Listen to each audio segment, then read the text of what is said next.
No Saber Direito desta semana, você vai assistir a um curso sobre direito administrativo. Com o tema Licitações e Contratos, as 5 aulas vão tratar da introdução ao assunto, apresentar os agentes públicos e o processo licitatório, distinguir os critérios e as modalidades e mostrar como são feitos os contratos administrativos. As aulas são com o professor André Malheiros.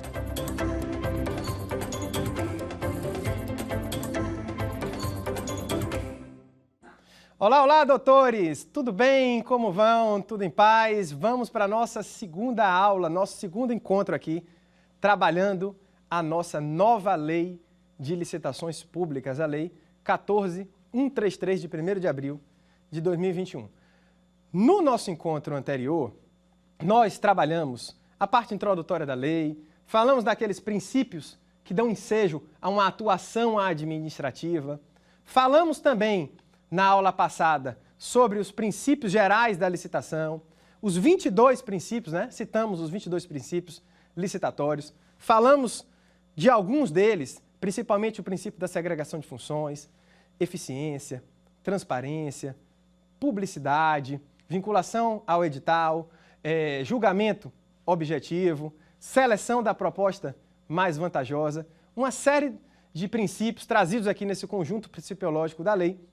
E também trabalhamos as finalidades e os objetivos da nova lei de licitações, que são de assegurar a seleção da proposta mais vantajosa, assegurar uma competição justa, a isonomia, evitar o sobrepreço, evitar o superfaturamento, evitar uma proposta inexequível e incentivar, querido amigo, o desenvolvimento nacional sustentável, incentivar a inovação. Então, no nosso encontro de hoje, nós vamos continuar falando um pouquinho sobre esse aspecto principiológico. Vou trazer alguns exemplos para vocês. Hoje nós vamos falar sobre os critérios de desempate, vamos falar sobre os agentes públicos dentro do procedimento licitatório. Nós temos o agente de contratação, nós temos os agentes públicos em geral, nós temos as possibilidades de comissão de contratação e nós vamos falar também sobre a vedação à participação no procedimento licitatório e da vedação de comportamento do agente público dentro desse procedimento. Dando um tempinho no final, a gente já começa a trabalhar o procedimento licitatório. Perceba que nós estamos aqui caminhando aos poucos e evoluindo no nosso tema. Começamos com as questões introdutórias, o que é licitar, para que eu licito, como é que funciona, quais são os princípios, e hoje já vamos conversar sobre seus agentes da licitação, quem são as pessoas que estarão internamente trabalhando no procedimento licitatório, até chegarmos ao conhecimento do licitante, que será na nossa próxima aula, na nossa aula número 3, nós vamos trabalhar o procedimento licitatório. Então a gente segue um caminho lógico para você entender, abrir a sua cabeça dentro desse tema tão desafiador que é a licitação. Licitar é um dos temas, a licitação é um dos temas mais incríveis dentro do direito administrativo, um tema que muitos estudantes têm medo, mas é um medo injusto, querido amigo, porque a licitação está no nosso dia a dia. Toda vez que você usa um serviço público, toda vez que você enxerga uma obra pública, toda vez que você vê um bem público sendo utilizado, você estará diante daquele exercício da atividade tendo sido realizado previamente um procedimento licitatório. Então, a licitação ela vem para trazer esses serviços para a coletividade. E no nosso encontro de hoje, nós vamos aí, como eu lhe prometi, trazer alguns exemplos para a gente chegar aos nossos critérios de desempate. Dentro do que a gente fala aqui no procedimento licitatório, a gente tinha um princípio que não foi nomeado entre aqueles 22 como um princípio da licitação, um princípio expresso. Ele está implícito no nosso sistema e está expresso em outros posicionamentos da legislação, que é o princípio da seleção da proposta mais vantajosa. Olha só, quando eu busco a proposta mais vantajosa, eu não busco, meus queridos amigos, como eu lhe disse na aula passada, o mais barato. Eu busco, na proposta mais vantajosa, aquilo que é mais vantajoso para a administração. Lembre dos nossos objetivos, lembre das nossas finalidades. Nós temos o objetivo, nós temos a finalidade de assegurar o tratamento isonômico, a seleção da proposta mais vantajosa e uma competição justa. evitando sobrepreço, evitando superfaturamento, evitando proposta inexequível, aquela que está 75% abaixo do valor orçado pela administração, e incentivando inovação, que é o marco da nossa lei, inovação e o desenvolvimento nacional sustentável. Então, dentro dessas finalidades, a gente tem um exercício pleno do que a gente chama de seleção da proposta mais vantajosa. A proposta mais vantajosa está ligada a algo que a gente chamava na legislação anterior de tipo de licitação. Hoje a legislação nova, ela não fala mais a expressão tipo. Você pode até utilizar. Tem autores que nos seus livros, nos seus manuais, utilizam ainda a expressão tipo. Tá tranquilo. Agora, a nova legislação, ela não fala essa expressão. Qual a expressão que a legislação usa? Ela fala critério de julgamento. Então, a seleção da proposta mais vantajosa é aquela que se enquadra aos nossos critérios de julgamento. Quais são os critérios de julgamento, professor? Vamos lá. Menor preço, mais barato. Maior desconto, também o mais barato. Nós temos dois critérios que beneficiam o mais barato. Menor preço, maior desconto. Novidade da nova lei. Não existia na lei anterior maior desconto. Maior retorno econômico, melhor técnica e preço e o maior lance. Então nós temos aqui algumas novidades. O maior desconto é uma novidade e o maior retorno econômico também é uma novidade aqui na nossa legislação. Imagine aqui a situação, um exemplo clássico para vocês, que a administração ela resolve comprar um veículo, um carro. E ela quer um carro com o motor, vamos supor, 1.6, e ela quer que esse carro tenha ar e direção hidráulica. Ok, eu quero comprar pelo menor preço. Este é o meu critério de julgamento, menor preço. Eu recebi 3 propostas, tá? O carro X, 1.6, ar-condicionado, não tinha a direção, que eu pedi lá no edital. Vamos supor que esse carro está por 65 mil. A proposta B, 1.6, ar, direção, tudo que eu pedi, por 72 mil. A proposta C, 1.6, completão. Tem ar, direção, trava, vidro, roda, o que você imaginar, ele tem. O mesmo valor da proposta B. Então vamos lá. Dessas 3 propostas, tem alguma que já está desclassificada?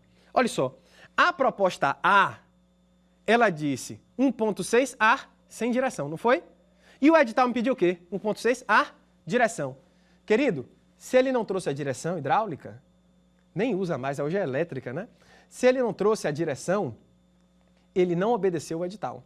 Então já está eliminado por desobediência a um princípio. Qual princípio? Vinculação ao edital. Na lei anterior se falava vinculação ao instrumento convocatório. Na nova legislação se fala vinculação ao edital.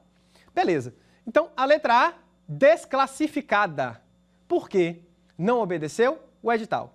A letra B, 1.6, ar, direção, não é isso? Do jeito que o edital pediu, e ofereceu o mesmo valor da proposta C, que trouxe 1.6 completão.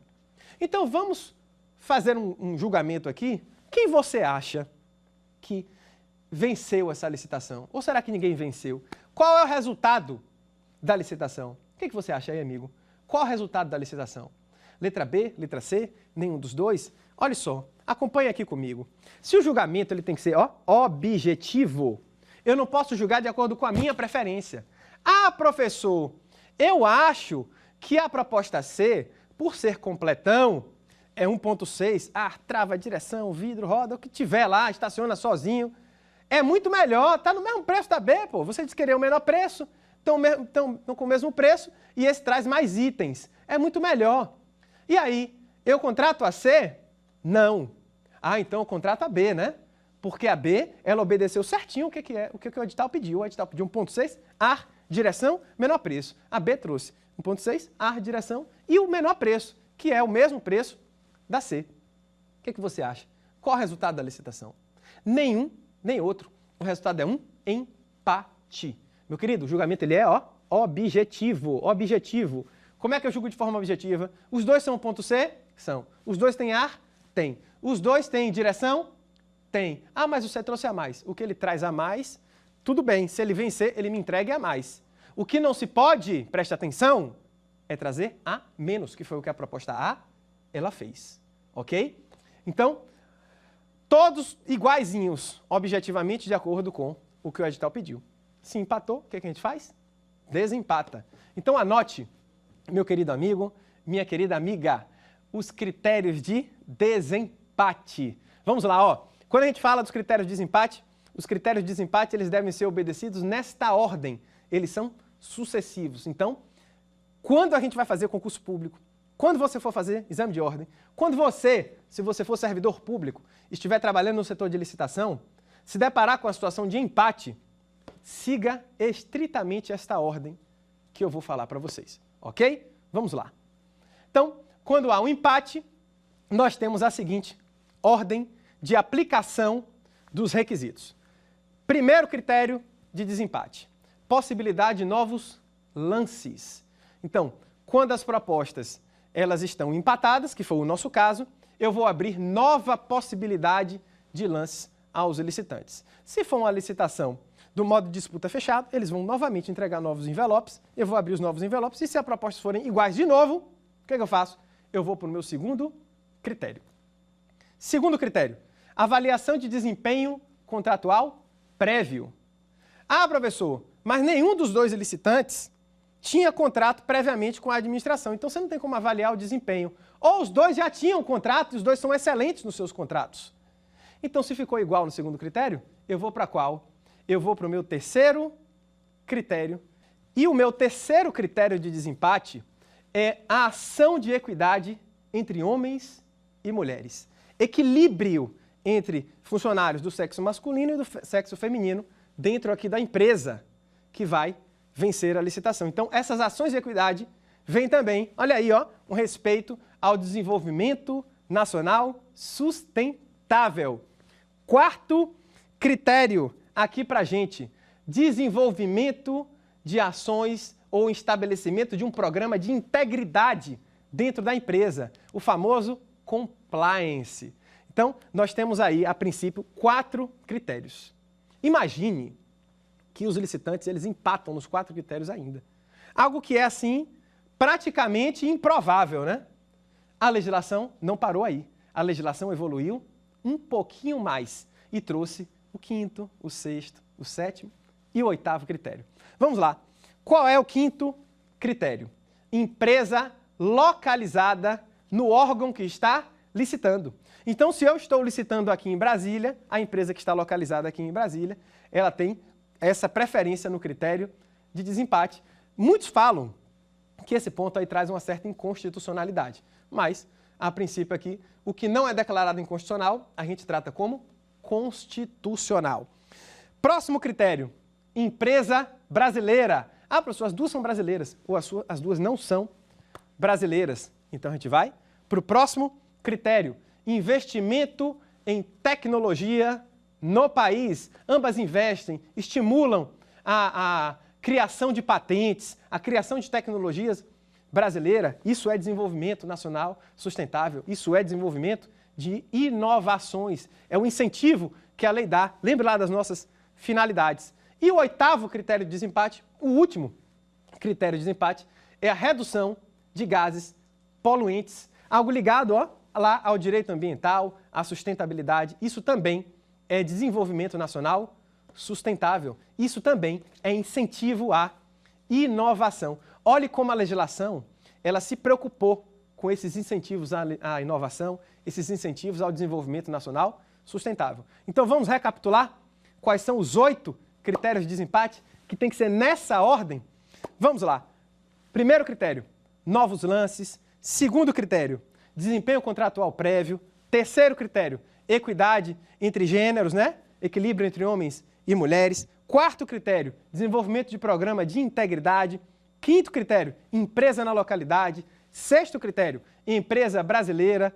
Sétimo critério, investimento em tecnologia no país. E 8º e último critério, a redução de poluentes de gases aqui em nosso país. Ok? Então estes são os nossos critérios de desempate. A legislação anterior, ela dizia que se os critérios de desempate persistissem, aí você teria aqui o sorteio. A nova legislação, ela em nenhum momento fala do sorteio, mas logicamente, se os critérios de empate persistirem, a gente faz esta indicação.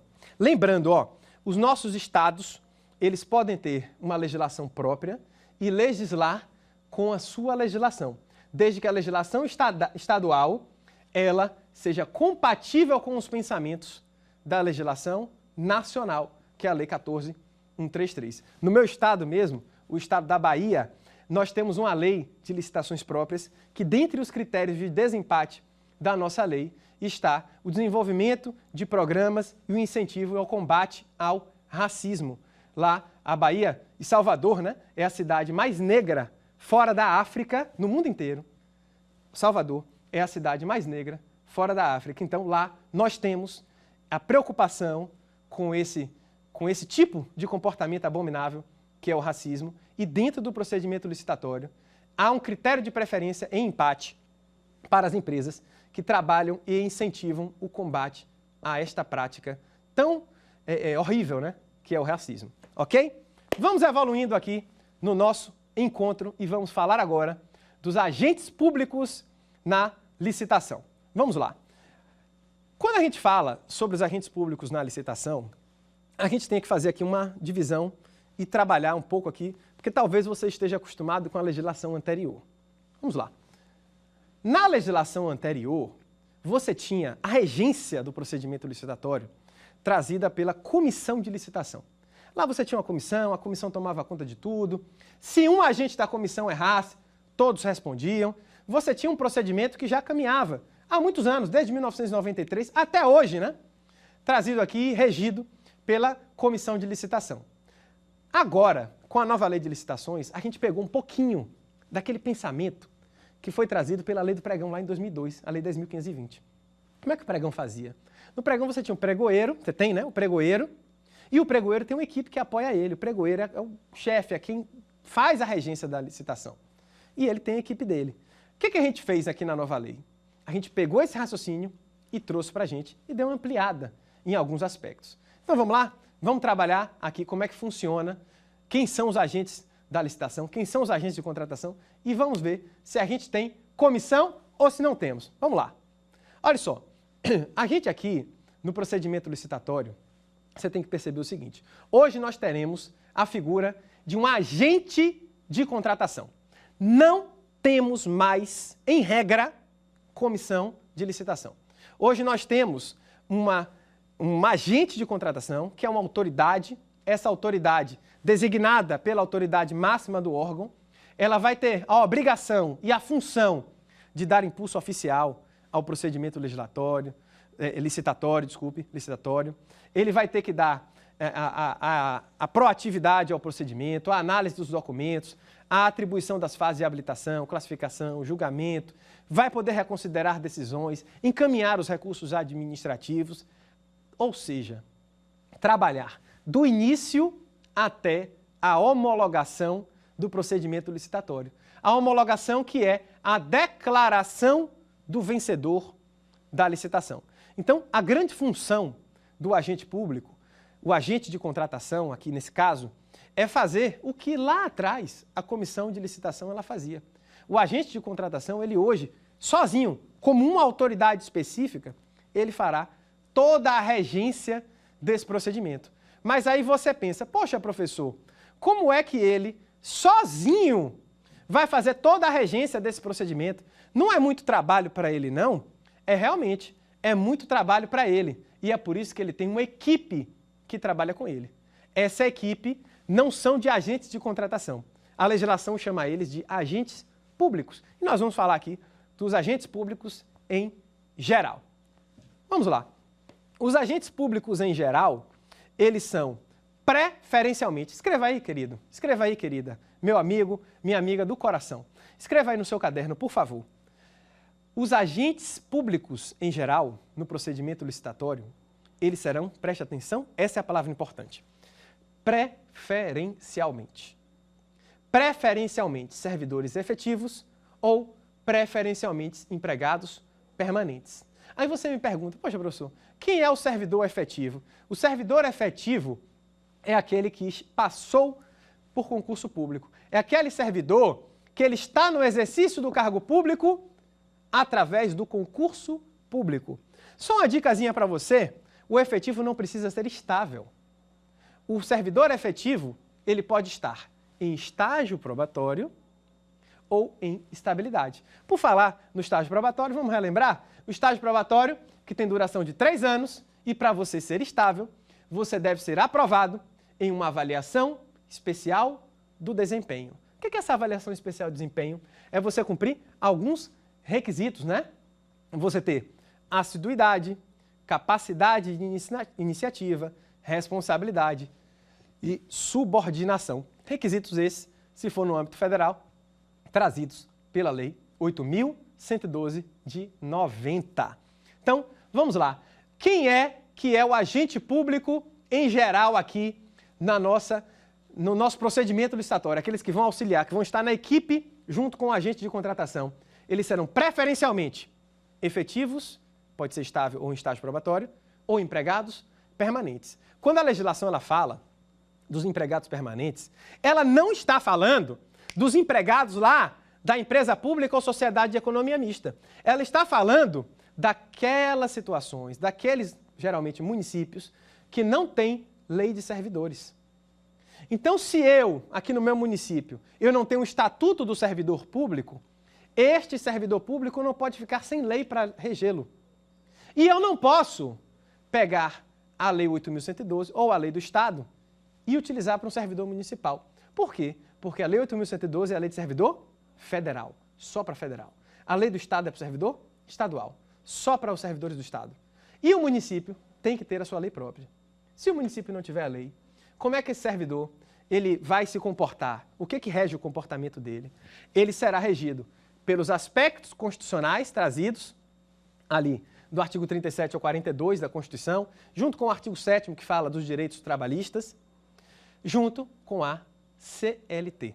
É por isso que a gente chama eles de empregados permanentes. A gente costuma dizer que o regime dele é seletista institucional. Estes empregados permanentes são aqueles que deveriam ser servidores efetivos, mas como o município ele não tem legislação de servidor, eles são regidos pela CLT. Se ele é regido pela CLT, ele é chamado de empregado. E nesse caso, como ele é empregado e tem direitos que são dos servidores públicos efetivos, a gente chama ele de empregado permanente. Bom que a gente deu essa revisada, né? Esses servidores, esses agentes públicos em geral, os que vão auxiliar o agente de contratação, eles devem ser, de novo, preferencialmente empregados permanentes ou servidores efetivos. E eles devem ter alguns requisitos para serem auxiliares nessa missão, né? Estarem nessa equipe. O que é que eles têm que fazer? Tem que desempenhar uma atribuição relacionada.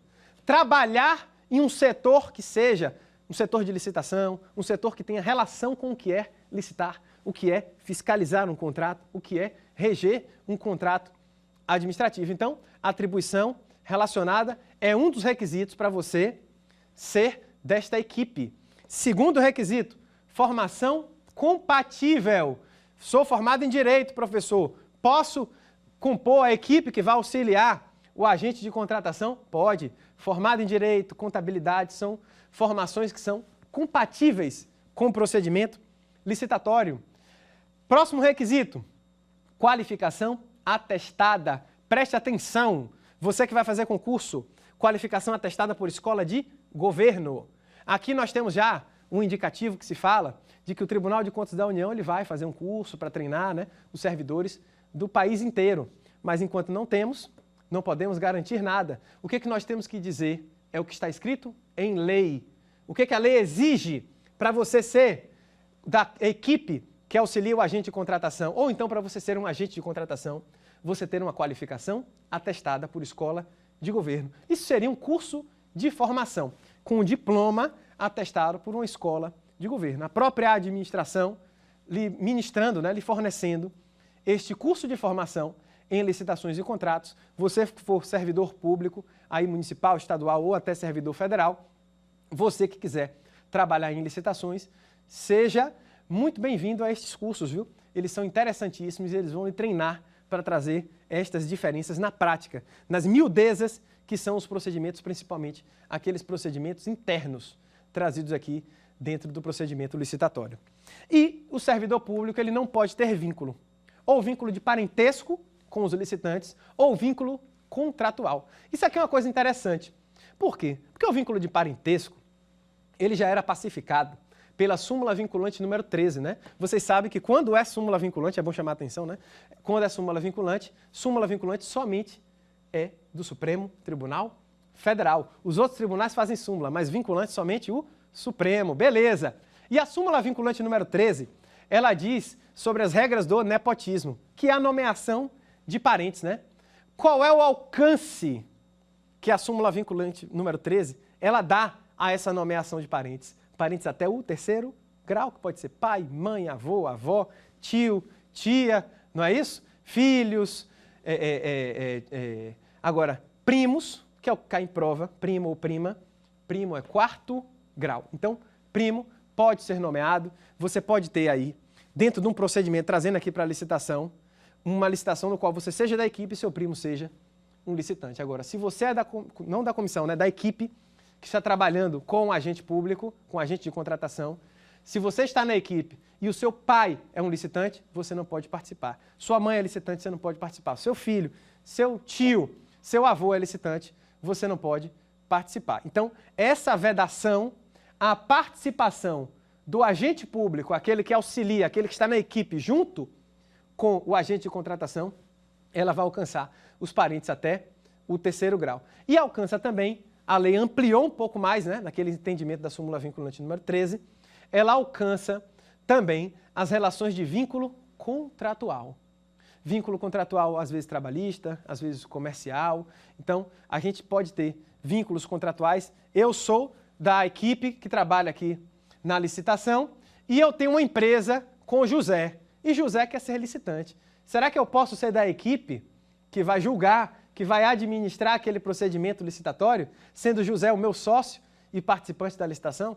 É claro que não. Então, há essa vedação. O agente público em geral, aquele que atua ao lado do agente de contratação, então, ele deve ser preferencialmente efetivo ou empregado permanente, deve ter atribuição relacionada, formação compatível, qualificação atestada e não ter vínculo nem contratual, nem de parentesco até o terceiro grau. Show de bola! Vamos evoluindo. E quem é, professor? Pelo amor de Deus. Quem é esse tal desse agente de contratação?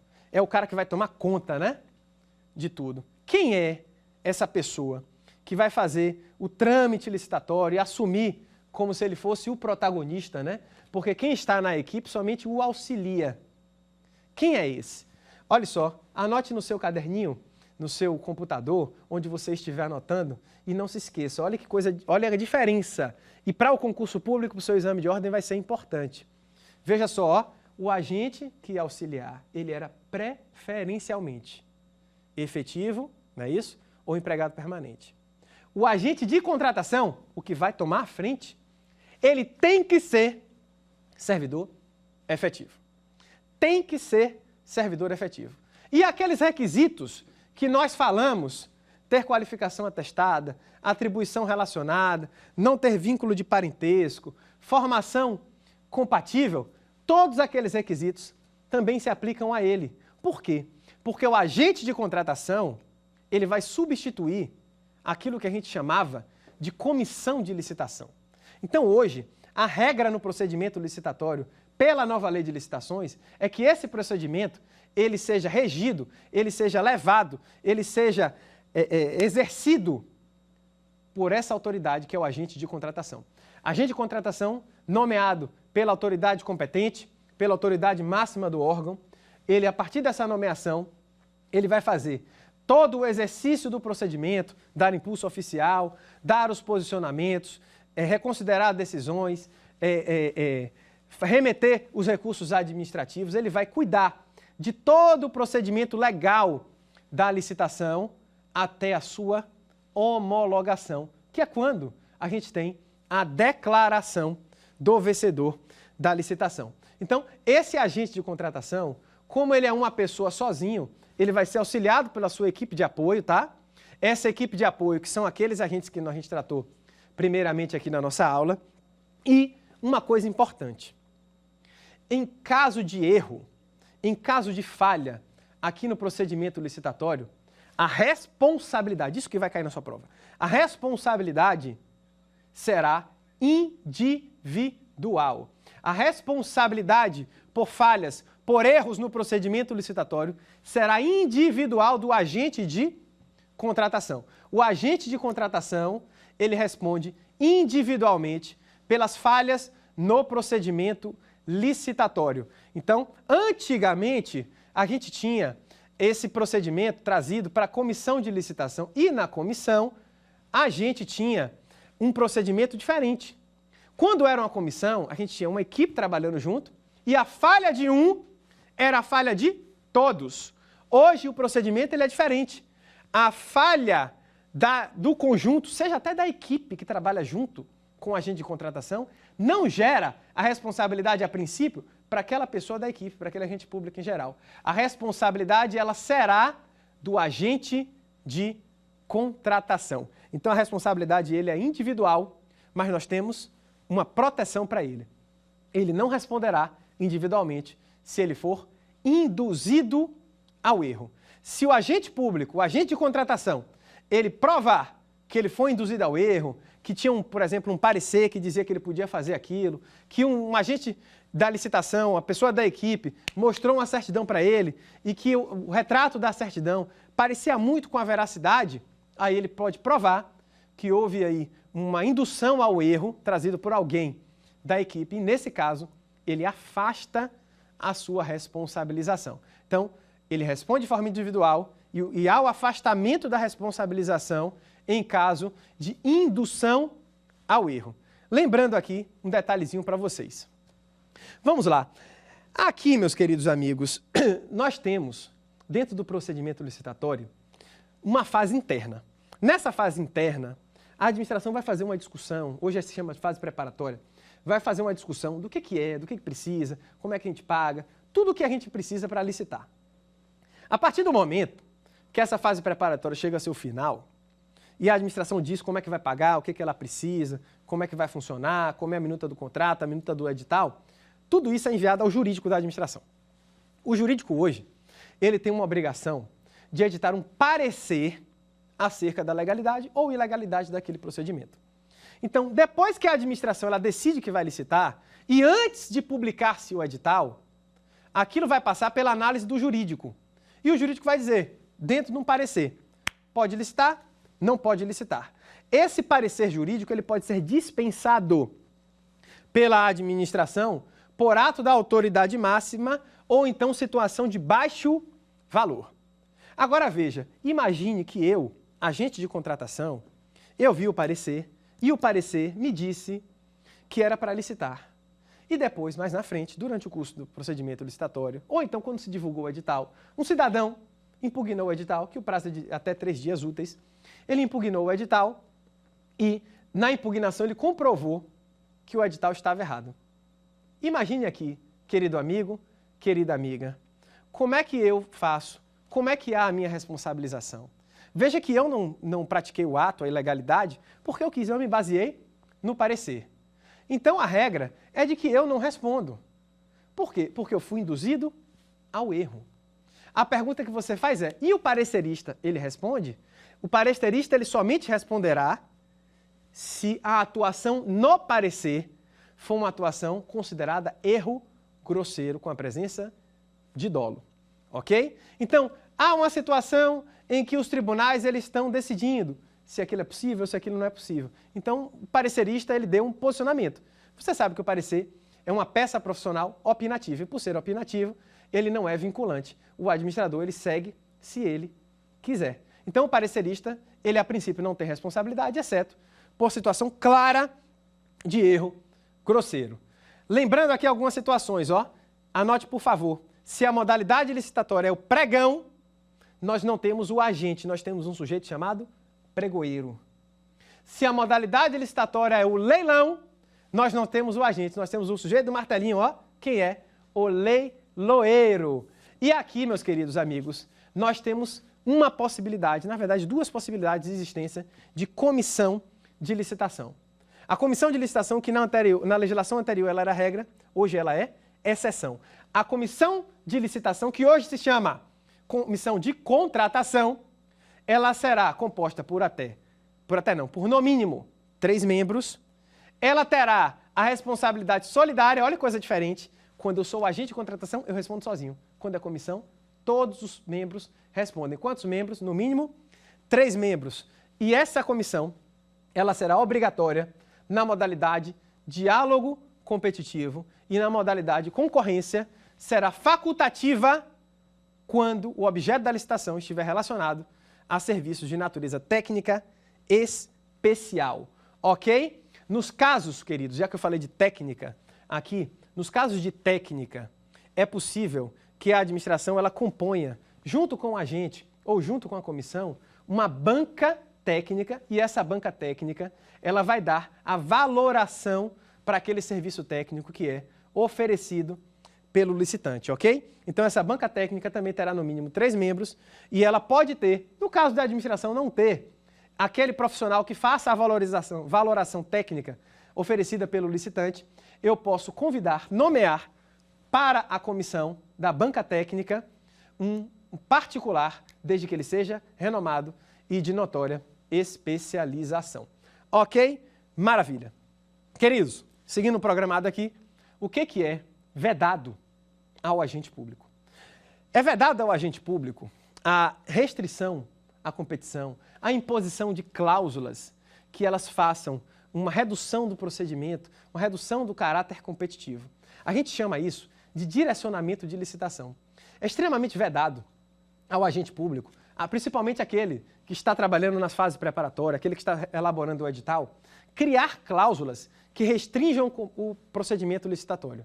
Veja, licitar tem como sentido ampliar a competição e no momento que eu amplio a competição, eu garanto a proposta mais vantajosa. Só que a gente sabe, em algumas administrações, o ser humano ele tem esse defeito, né, de ter comportamentos individualistas e deixar de lado o princípio da impessoalidade, o princípio da legalidade, às vezes até pensando que isso vai trazer uma maior efetividade. Isso não é possível.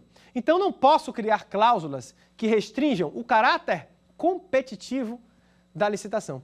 Dentre a criação dessas cláusulas, seria, por exemplo, a exigência de documentos que não têm muita relação com a necessidade.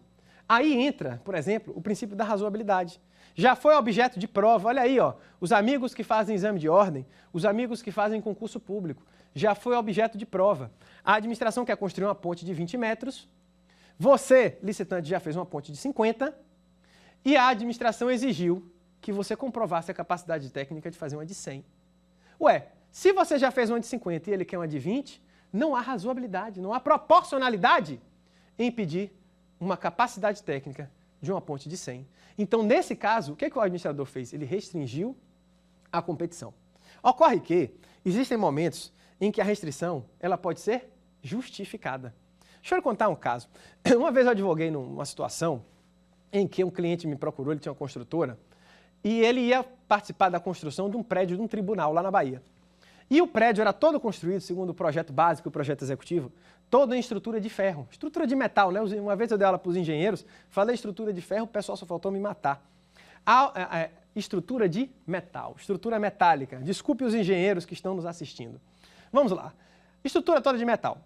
E esse licitante me procurou. Doutor André, tudo bem?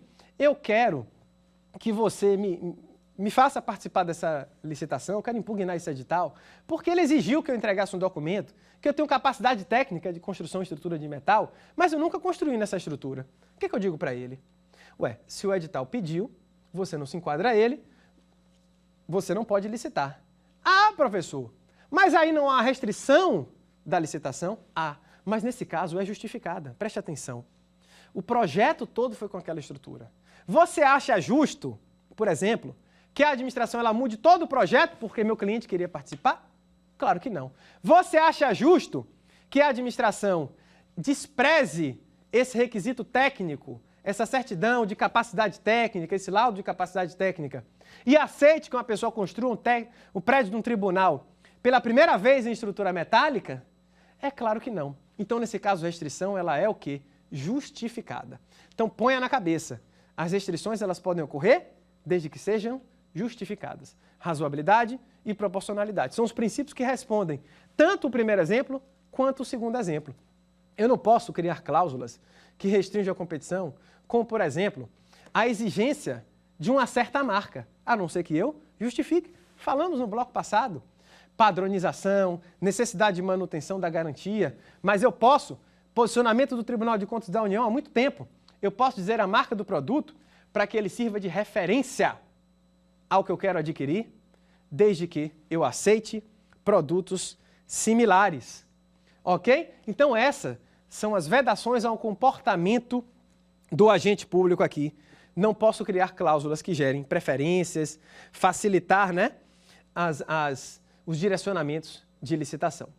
Vamos agora aqui a mais um teminha dentro aqui da nossa programação, que é a vedação à participação na licitação. Veja que a gente já veio aqui e agora a gente vai estudar quem não pode participar da licitação. Quem é que não pode? Eu quero licitar, professor. Não posso licitar, não?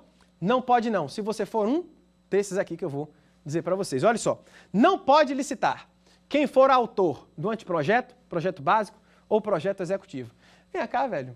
Se você for o autor do projeto, como é que você vai fazer a execução? Olha só, olha a preferência, olha a informação privilegiada que você ia ter, meu querido amigo, minha querida amiga. Olha só, você fez o projeto, aí a administração vai licitar para fazer a obra, a execução da obra. Será que você não tem uma informação privilegiada? Quem é que conhece mais o projeto? Quem é que conhece mais aquela obra? Você ou os outros licitantes? Não há um desencontro aí, um desequilíbrio na competição? Pois é, se há esse desequilíbrio, infelizmente você é vedado de participar desta licitação. Então, o autor do projeto, seja anteprojeto, projeto básico ou projeto executivo, ele é vedada a sua participação, ressalvadas situações lá. Mais na frente a gente fala de contratação integrada ou semi-integrada. Não pode participar da licitação quem tem vínculo com os licitantes, com outro licitante. Então, empresas relacionadas, grupo de empresa, imagine que eu tenho um grupo de empresa, 4 empresas que trabalham no mesmo segmento, a gente vai simular aqui uma competição. Não é possível que se faça a participação de grupos de empresa do mesmo grupo aqui no procedimento licitatório. A legislação ela fala de empresas coligadas, empresas irmãs, não podem participar. E as empresas que foram nos últimos 5 anos, as empresas que foram nos últimos 5 anos condenadas, olha só, condenadas, frise, trânsito em julgado. Antes do trânsito em julgado, não há a palavra, né, um entendimento de condenação. Empresas que nos últimos 5 anos, decisão transitada em julgado, tenha sido condenada pela exploração de trabalho infantil irregular ou trabalho escravo. Preste atenção e se você for anotar, grife trabalho infantil, grife agora irregular. Por quê? Porque você tem trabalhos infantis regulares, como por exemplo, o menor aprendiz, previsto aqui na nossa legislação. O menor aprendiz, que é o trabalho infantil regular, e a gente tem aqui todo esse comportamento. Vamos lá. Então, quem não pode participar do procedimento licitatório? Quem tem vínculo com o licitante, quem já participou do projeto, né? Projeto básico, projeto executivo, o anteprojeto, lembrando das exceções lá da contratação integrada, as empresas coligadas, as empresas irmãs, os grupos de empresa e também as empresas que foram condenadas, transitado em julgado nos últimos quantos anos? Vamos lá? Nos últimos 5 anos, por trabalho infantil irregular ou então por exploração de trabalho escravo. Lembrando aqui, ó, fazendo um parêntese, que a nossa Constituição, para essas situações de exploração de trabalho escravo, ela tem a condenação em desapropriação, na verdade, uma expropriação dos bens daquela pessoa, seja física ou seja jurídica, que explore trabalho escravo ou então faça o plantio de psicotrópicos em sua propriedade. Então, há esta punição quanto a esses comportamentos. Lembrando também que por esses comportamentos você tem a impossibilidade de licitar, você tem a possibilidade, o dever da administração desapropriar aqueles bens e isto não afasta a punição nos aspectos penais, civis, administrativos, por exemplo, como para a lei de improbidade administrativa. Ok? Tudo em paz. Vamos lá. Então, hoje trabalhamos, todo esse procedimento aqui trazido pela nossa legislação licitatória, falamos dos agentes, falamos dos critérios de desempate, falamos aqui sobre as comissões de contratação, falamos sobre as vedações em licitar e falamos também sobre as vedações no comportamento do agente público. Agora chegou o grande momento da gente firmar, sedimentar os nossos conhecimentos, que é a resposta, a elaboração e a resposta, o teste que nós vamos fazer aqui do nosso quiz. Então, vamos lá estudar juntos. Vejam aí as questões.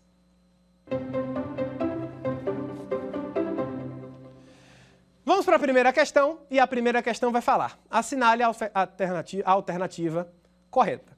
É permitido ao agente público designado para atuar na área de licitações e contratos estabelecer preferências ou distinções em razão da naturalidade, da sede ou do município dos licitantes. Letra B. Para fins da Lei Federal 14.133/2021, considera-se órgão a unidade de atuação dotada de personalidade jurídica. Letra C. O agente de contratação pode ser servidor temporário. Letra D.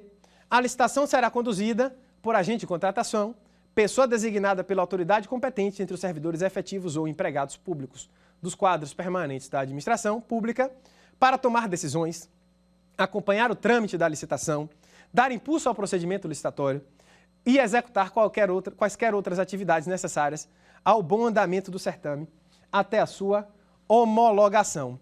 E nós temos aqui, queridos amigos, como alternativa correta a letra D de Deus, não é isso? A letra D, o conceito claríssimo de quem é o agente de contratação. Veja só a letra D.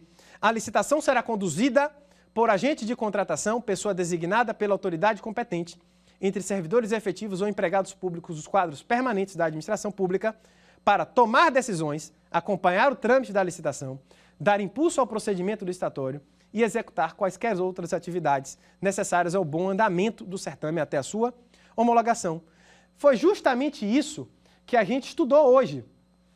Quem é esse agente de contratação? É aquele sujeito que toma conta do procedimento do início até a sua homologação. Vamos ver onde está o erro nas outras alternativas? Vamos lá. A letra A vai dizer que é permitido ao agente público designado para atuar na área de licitações e contratos estabelecer preferências. Ao contrário, a regra é que eu não estabeleça preferências. Letra B. Para os fins da lei federal, considera-se órgão a unidade de atuação dotada de personalidade jurídica? Não. Órgão público está dentro da pessoa jurídica. Aqui eu quero fazer uma coisinha com vocês. Olha só. Você, querido, que está vendo a nossa aula, você é uma pessoa física, né? Você tem órgãos, não tem? A administração é uma pessoa jurídica. Ela também tem órgãos. Os seus órgãos, você, pessoa física, estão dentro de você? Estão, né? Os órgãos da pessoa jurídica também estão dentro dela. Os seus órgãos têm personalidade jurídica? Não.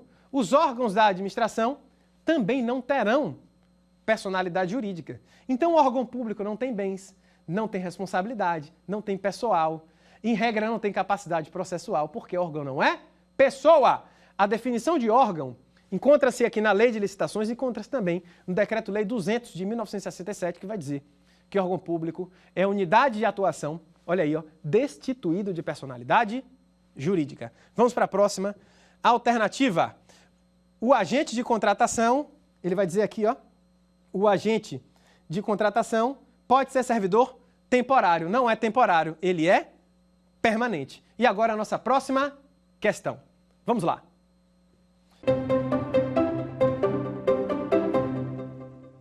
As normas gerais previstas na nova Lei de Licitações e Contratos Administrativos se aplicam obrigatoriamente às contratações de todas as entidades da administração direta e indireta da União, Estado, DF e dos municípios. B. As empresas públicas. C. A sociedade e economia mista. D. aos órgãos dos poderes legislativo e judiciário da União, dos estados do DF e aos órgãos do legislativo dos municípios, quando no desempenho da função administrativa. Questão tranquila, vimos no nosso encontro hoje, e o gabarito é a letra, novamente, D de Deus, não é isso? D de dado. Vamos lá.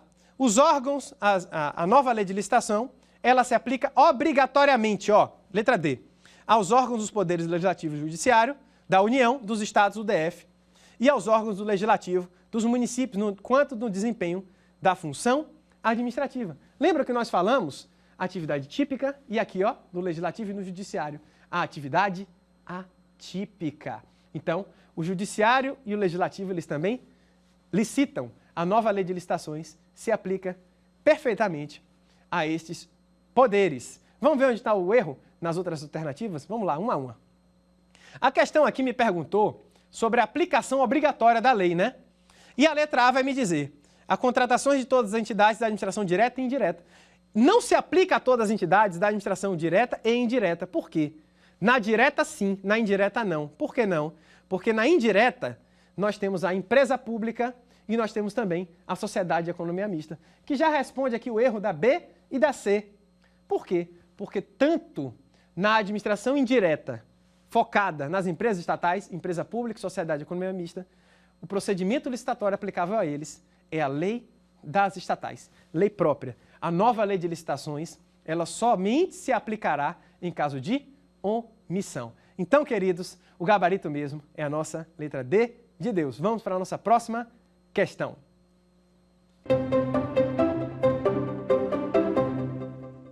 Vamos lá. Sobre o agente de contratação. O agente de contratação será auxiliado por equipe de apoio e responderá individualmente pelos atos que praticar, salvo quando induzido ao erro pela atuação da equipe. B. A licitação será conduzida por agente de contratação, pessoa designada pela autoridade competente entre os servidores efetivos ou temporários dos quadros permanentes da administração pública. C. A utilização do agente de contratação é obrigatória em todas as modalidades. D. O agente de contratação será auxiliado por equipe de apoio e responderá solidariamente pelos atos que praticar. Questão também que nós vimos aqui no nosso encontro. E o gabarito é a letra A de amor, né? A de André, o meu nome. Vamos lá. Quem é? O agente de contratação será auxiliado por equipe de apoio e responde, lembra aí, que a gente falou, de forma individual pelos atos que praticar. Ele só não responderá, salvo se induzido ao erro pela atuação da equipe. Tema que trabalhamos aqui no nosso encontro de hoje. Vamos aqui ver os erros presentes nas outras alternativas. Vamos lá. A licitação será conduzida por agente de contratação, pessoa designada pela autoridade competente nos servidores efetivos. Até aí tudo bem. Aí ele bota ou temporários. Não são temporários, são empregados permanentes. A pegadinha aqui, se você caiu, preste atenção. Letra C. A utilização do agente de contratação é obrigatória em todas as modalidades. Em todas não. Por quê? Porque no pregão é pregoeiro, no leilão é leiloeiro e no diálogo competitivo nós temos aí a comissão de contratação. Letra D. O agente de contratação será auxiliado por equipe de apoio e responderá solidariamente pelos atos que praticar. Não é solidário. A responsabilidade ela é individual do agente. Maravilha? E no nosso encontro de hoje, a gente finaliza aqui, vimos quem são os agentes públicos, vimos critérios de desempate, vimos quem são os agentes auxiliares, falamos sobre a banca técnica, falamos das vedações à participação, falamos das vedações à licitação e no nosso próximo encontro nós falaremos aqui do procedimento licitatório, cumprindo a promessa de que a gente vai aos poucos evoluindo no que é licitar até chegar no nosso último encontro, que será o contrato administrativo. Que bom ver vocês, obrigado pela presença, agradeço novamente o privilégio de estar nessa casa onde passaram grandes nomes do direito brasileiro. Conto com você na nossa próxima aula. Aguarde. Um abraço. Tchau, tchau. Quer dar alguma sugestão para os cursos do Saber Direito? Então mande um e-mail para a gente, saberdireito@stf.jus.br ou entre em contato pelo WhatsApp. O número é esse que aparece na sua tela. Você também pode estudar pela internet.